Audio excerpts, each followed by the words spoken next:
Hey guys, welcome back to my channel. My name is Gavin, and I thought I would do a favourite books of each year this decade. So not exactly my favourite book that I read each year, my favourite book that was released in each year from 2010 to 2019. Now the reason I'm not doing my favourite books of each year that I read, I didn't read a lot during the first, well, pretty much 8 years of the decade. So I didn't really start getting back into reading until very late 2018. I went through university, I read a lot of books for my English literature degree, but it kind of put me off reading a bit. So most of the books that are on this list are ones that I've actually read this year. But even though I've read them this year, they will count for a book that was released in 2010 or 2011, 2012, and that is why it does end up on that year. I did try and look at all the books that were released in those years, but nevertheless, these are my favourite books of each year this decade. So kicking it off in 2010, my favourite book was Mockingjay by Suzanne Collins. This is the third and final book in the Hunger Games trilogy, and it has been such a long time since I reread the Hunger Games books that this might not actually still be here if I reread it, which I kind of think I want to do in 2020 with the new Songbirds of, what's it called again? The Ballad of the Songbirds and Snakes or something like that.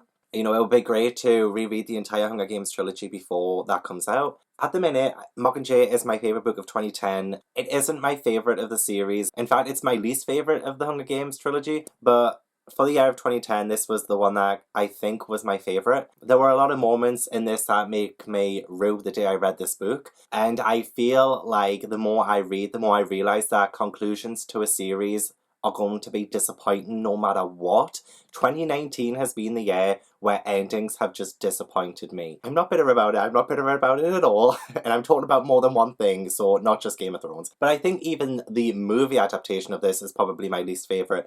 But nevertheless, this was my favourite read of 2010. So this series is set in a dystopian world where the elite are kind of making the poorer sections of this country fight to the death. And this was kind of what I was really enjoying at this time. I don't think I read these books until the first movie came out. So it was around 2012 when I started reading these. This really gave me a passion for reading again until I went to uni and yeah. But Mockingjay, I mean, it's not a terrible conclusion, really. I mean, there's so much that I want to unpack in this that I might save for a future review, but of all the books released in 2010, this was my favourite, so it's done something right. My favourite book of 2011 is Ready Player One by Ernest Cline. Now, I only read this book this year, actually. It was me, oh my god, I was going to go Jodie there. This was my very first reading vlog book, so it kind of holds a little bit of a special place in my heart. Now, I love the movie, so I watched the movie first. This is my first sort of adult sci-fi book. I was really scared to read this. I'm not really a big sci-fi person, but I thought, what the hell, why not? And this also has very tiny writing on each page, and I'm just not used to that. Nevertheless, I really enjoyed this book. Now, this is set in a world where there is an oasis where people kind of live in a virtual reality.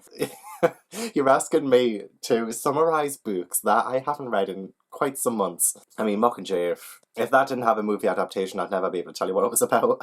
But we do follow Wade, and he is a sort of underdog to this tournament, kind of part of this virtual reality. It's like kind of like a scavenger hunt. I love stories with that adventure aspect of it, with that kind of goal to get to, and I just had such a fun time with this. Really enjoyed it. So glad I read it. And yeah, this one was my favorite of 2011. My favorite 2012 book is Wonder by R.J. Palacio. I only read this one literally a few weeks back for Believeathon. I can't believe I'd never read it until then. So many people rave about this book. It is a middle grade. It is about a young boy with a facial disfiguration, and he is going to a public school for the first time. He's always been homeschooled, and he's always been scared of being bullied for how he looks, and his family are also really scared for him. And as a reader, I was absolutely terrified. Like, I don't think I would have wanted him to go to school. But you do learn so much from children's books, and this is one that you learn so much from. At times it breaks your heart, and at times it really does uplift you, and it's just beautifully written, and so many great moments in this. There are some moments that really hit hard, and I think for a children's book that's really good, because it does help prepare children for kind of the darker side of humanity. And yeah, like, Gosh, August as the main character is somebody you can really root for. Oh god, I wish I read this as a child, and I do think a lot of children, if they read this, will learn how to feel more compassion and more empathy towards people. And oh yeah, I love middle grade contemporaries that really make you feel. And I know this gets a lot of hype, at least it did, like 7 years ago when it was released. But I only read it this year and I absolutely loved it, so I automatically placed it as my #1 book of 2012. Actually, I've just realised the rest of the books on this list are all books that I read this year. So this was a really good year. The best book that I read that came out in 2013 was The Bone Season by Samantha Shannon. I am so surprised by this because I am not a sort of, I wouldn't even know how to describe this really. It is a dystopian adult, I wouldn't say fantasy, but it's got that kind of element to it where it's a little bit more fantastical, I guess. Literally only read this for the first time this year for Bonathon, hosted by Ashley at A Frolic Through Fiction, and I did really enjoy this. I thought it was really, really good. We follow a dreamwalker called Paige. She has these abilities, and this is set in a sort of dystopian United Kingdom where her abilities are kind of outlawed. So, I mean, that like sounds like so similar to another book that I absolutely love this year, which I will get to at the end of the video. Yeah, it kind of, there's this incident that happens at the start that kickstarts a chain of events. I was just looking at all the books that came out in 2013, and this one just really stood out, even though I was close to picking Scarlet by Marissa Meyer, the second book in the Lunar Chronicles series, but I kind of didn't enjoy that book that much. I did really enjoy this one. There were plenty of twists and turns, and the ending was just so good, and it was very action-packed, and I'm really happy that I kind of went out my comfort zone and read this one, and I'm really excited to see more of this series. I need to read the third one for Bonathon, and then the fourth one will be coming out in 2020, so I'm really looking forward to that one. And if you want to know more about my thoughts on this one, I will link the live show that we did for this up here somewhere, and you can see more of my thoughts, but for now, this one was my favourite read that came out in 2013. Now for 2014, that one goes to Horrorstör by Grady Hendrix. I'm a little bit surprised by this one, but again, I was looking at all the books that came out in 2014, and I just wasn't feeling a lot of them, and a lot of them I didn't actually read, so I'm like, well, bugger. Again, I was thinking maybe Cress by Marissa Meyer, but again, not the biggest fan of the middle of that Lunar Chronicles series. I did love Winter though. I did love Winter. Yeah, anyway, back to Horrorstör by Grady Hendrix. I only recently read this one as well. I think I read it in October. This one is about a haunted Orsk store, and Orsk is a knockoff of IKEA. A group of employees stay the night shift to see what's going on, what ghostly happenings are happening. It was a really fun time, and I love Grady Hendrix's My Best Friend's Exorcism, and this one wasn't as good. I didn't enjoy it as much as My Best Friend's Exorcism, but this one was still like such a fun time. I really did relate to the main character, Amy, and what she was going through, kind of with her personal life, with her job, but of course I don't exactly relate to the whole haunted shop thing. That's just not, that's not happened to me yet. But this was still a really good read. I kind of wish I read this before My Best Friend's Exorcism, because a part of me is a little bit disappointed with how this one turned out. But this one, I wish kind of has some kind of follow-up, because it leaves you with so many cliffhangers, and just, I'm dying to know what happens next. There wasn't that much resolution, which I guess might be a point in a sort of horror book. Either way, out of all the books that came out in 2014, this one stood out. For 2015, the best book I read that came out that year was A Chocolate Shade of Magic by V.E. Schwab. Absolutely love this book and series. I need to finish the third book. What the hell am I playing at? I love this world. I love the idea of these like sort of magicians, and Kel as a main character. I love, okay, hang on, I need to back up. This one is set in one of 4 Londons, and Kel, our main character, is an Antari. He has magical abilities, and he meets this very charismatic young lady called Lila Bard, and they have this adventure together, and we are introduced to Prince Rai and other kind of memorable characters, and I thoroughly enjoyed my time reading this. I buddy read this with Jade at JD Ray Reads. She actually gifted me this book. It's one of her favourite books of all time, and yes, I so agree. This one is just so brilliant. Best book of 2015, and that I know of. Like, I was very close to putting Winter here, but I could not for A Darker Shade of Magic. The second one is just as brilliant. I don't know about the third one yet. Again, I read this like some time ago now, and I've read like 80 books since I've read this one, so I'm kind of struggling to remember specific details, but I just remember really falling in love with the characters and thinking that the plot was moving very quickly, which was great. It had a really cool villain, and the progression on that was just very well done. So I think this was my second Victoria Schwab book as well.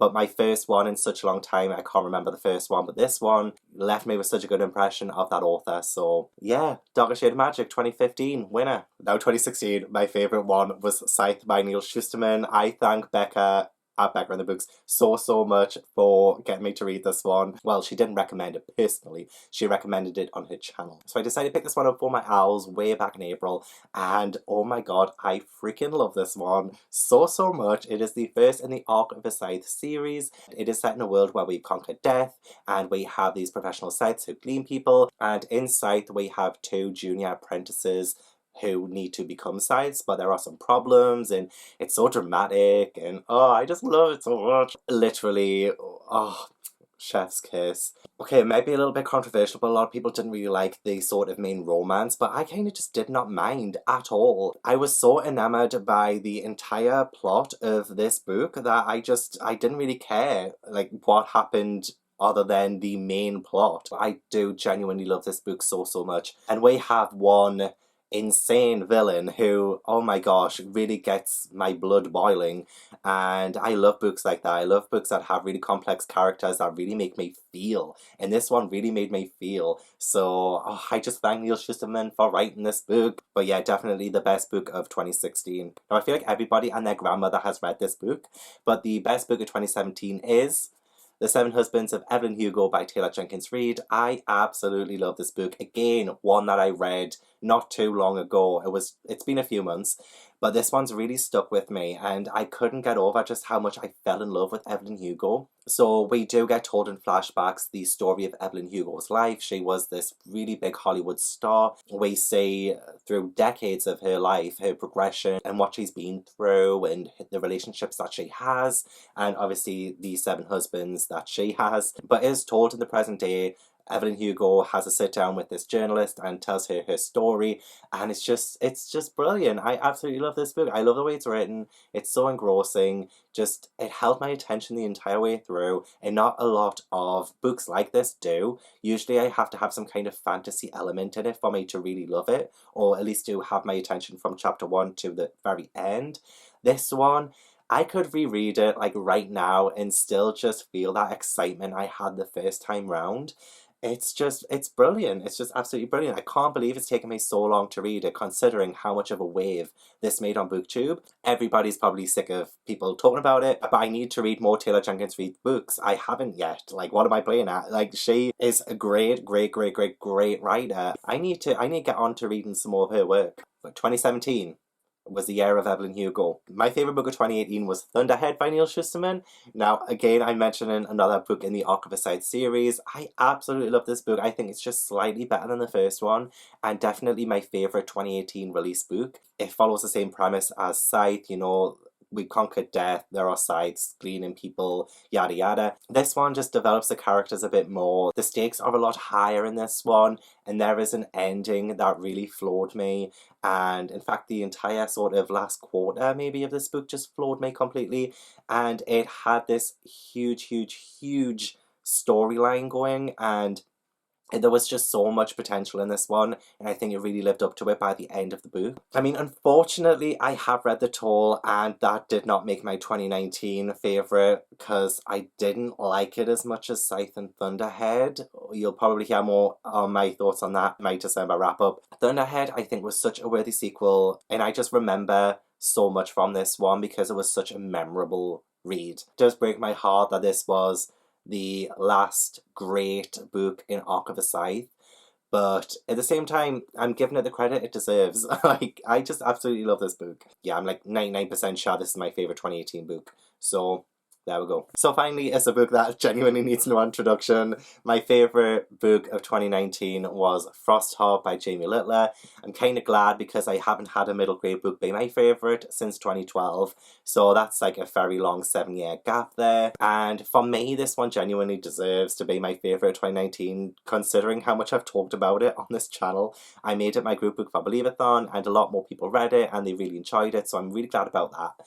And I'm not going to talk too much about this one because I have talked about this to death, but if you're new to my channel, if you haven't heard me talk about this one, this book is about Ash, who has these hidden magical abilities, and these abilities are forbidden in his stronghold, but when he unleashes them to save the crew of the Frostheart, he is banished with his Yeti guardian Tobu, and he goes on this epic adventure on the Frostheart, and it's brilliant. Like, that's all I really want to say about the plot to you about that. But I love Ash, the main character. I see myself as him from when I was younger, and I just think the adventure of this is so amazing. Like, this would make a fantastic animated movie, either for Pixar or Walt Disney, you know, just make it happen. If you guys know me, you'll know how excited I was to read this book, and I've read it twice, so, but I don't know what else to say about this book other than I just freaking loved it, like, so much, and that is all I'll say about it. I'm sorry. But we did have a discussion in the live show for the Believeathon wrap-up, so I will link that up there as well somewhere.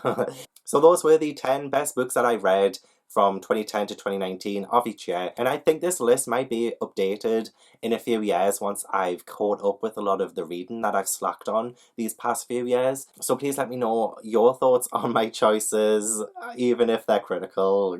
Hit me with your best shot. I'd also love to know your favourite releases of each year, and if you enjoyed the video, please leave it a like and subscribe if you haven't already. Thank you so much for watching. Bye!